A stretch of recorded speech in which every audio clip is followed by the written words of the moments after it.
தினம் ஒரு ஜெபம் என்கிற ஜெப வேலைக்கு நேராக இயேசு கிறிஸ்துவின் நாமத்தினாலே உங்களை வாழ்த்தி வரவேற்கிறேன். இன்றைய நாளுக்குரிய வசனம் கொலோசையர் அதிகாரம் 3 வசனம் 10. தன்னை சிருஷ்டித்தவருடைய சாயலுக்கொப்பாய் பூரண அறிவடையும்படி புதிதாக்கப்பட்ட புதிய மனுஷனை தரித்து கொண்டிருக்கிறீர்களே. நாம் யாவரும் கண்களை மூடி தேவனை நோக்கி ஜெபிப்போம். எங்களை நேசிக்கிறதான நல்ல தகப்பனே, இந்த காலை வேளைக்காக நாங்கள் நன்றியோடு உம்மை ஸ்தோத்தரிக்கிறோம் ஆண்டவரே. கர்த்தர் இம்மட்டும் எங்களை காத்து நடத்தி வந்த பாதைகளுக்காக நாங்கள் நன்றி செலுத்துகிறோம் ஆண்டவரே. ஆம் ஆண்டவரே, ஆண்டவரே அப்பா, உம்முடைய சாயலுக்கு ஒப்பான சாயலை கர்த்தர் இந்த நாளிலே என்னோடு கூட சேர்ந்து ஜெபிக்கிற ஒவ்வொருவருக்கும் நீங்க தாங்க ஆண்டவரே.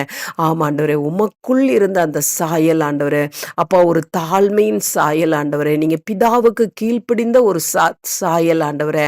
அப்பா, உமக்கு ஸ்தோத்திரம் ஆண்டவரே. அப்படியாய் ஆண்டவரே, நாங்களும் ஆண்டவரே அப்பா ஒரு தாழ்மையின் சிந்தனையை அணிந்து கொள்கிறவர்களாய் ஆண்டவரே அப்பா, தேவனுக்கு பிரியமான சாயல் நிறைந்தவர்களாய் நாங்கள் காணப்பட, தேவனுக்கு ஒத்தவர்களாய் நாங்கள் காணப்பட, ஆண்டவரே தேவனுடைய பிள்ளைகளாய் நாங்கள் காணப்பட, அப்பா நீர் எங்கள் ஒவ்வொருவருக்கும் ஆண்டவரே, என்னோடு கூட சேர்ந்து ஜெபிக்கிற ஒவ்வொருவருக்கும் நீங்க அருளி செய்யுங்க ஆண்டவரே. பழைய மனுஷனையும் அவனுடைய செய்கைகளும் ஆண்டவரே ஒரு நாளும் உடைய பிள்ளைகள் தரித்து கொள்ளாதபடிக்கு ஆண்டவரே, புதிய மனுஷனை தரித்து கொள்ளத்தக்கதாய் ஆண்டவரே, கிறிஸ்துவுக்குள் புதிய சிருஷ்டியாய் இருக்கத்தக்கதாய் ஆண்டவரே, தங்களுடைய வாழ்க்கை கனிகள் நிறைந்த வாழ்க்கையாய் காணப்படத்தக்கதாய் ஆண்டவரே, கர்த்தர் ஒவ்வொருவருக்கும் நீர் அருளி செய்யும்படியாய் ஜெபிக்கிறேன் சுவாமி. குடும்பத்தில் இருக்கிற ஒவ்வொருவருக்கும், கணவன் மனைவி பெற்றோர் பிள்ளைகள் உடன் பிறந்தவர்கள் ஒவ்வொருவருக்கும் ஆண்டவரே அப்பாவுக்கு ஸ்தோத்திரம், புதிய மனுஷனாய் காணப்பட, கிறிஸ்து இயேசுவுக்குள் காணப்பட கர்த்தர் உதவி செய்யுங்க. பாவமான